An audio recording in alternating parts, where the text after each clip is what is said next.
வண்ண காகித மிட்டாய். ஹாய் குட்டீஸ், இன்னைக்கு நாம பல வண்ணங்களால் ஆன ஒரு காகித மிட்டாயை செய்ய போறோம். இதுக்கு நமக்கு தேவையானது 10 வெவ்வேறு வண்ண கலர் பேப்பர்கள். முதலில் 10 வெவ்வேறு கலர் பேப்பர்ல தலைகீழா எஸ் வடிவத்தை அச்சிட்டு வச்சுக்கணும். இப்ப கத்திரிக்கோலால எஸ் வடிவத்தை கோட்டை ஒட்டி வெட்டிக்கணும். அனைத்து துண்டுகளையும் இது போல வெட்டி வச்சுக்கணும். புள்ளியிடப்பட்ட கோட்டுல வடிவத்தை 2 பக்கமும் அடிச்சுக்கணும். இப்ப இந்த 2 வடிவங்களையும் வளைஞ்ச பகுதியில ஒன்றோடு ஒன்று செருகணும்.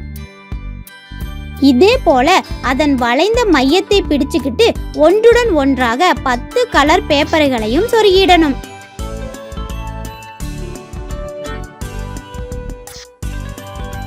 இவற்றை பார்த்தால் ஒரு சுழல் சமச்சீர் வடிவம் போல இருக்கும்.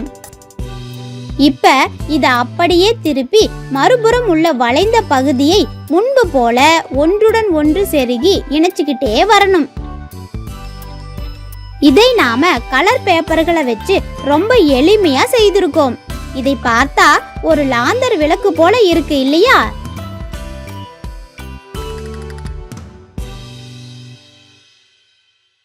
இதை நாம 2 கலர் பேப்பர் வைத்தும் செய்யலாம். குட்டி குட்டியா செஞ்சாலும் ரொம்ப அழகா இருக்கும். ஒரு விளக்கு செய்ய 3 மிட்டாய்களை தொங்க விடலாம்.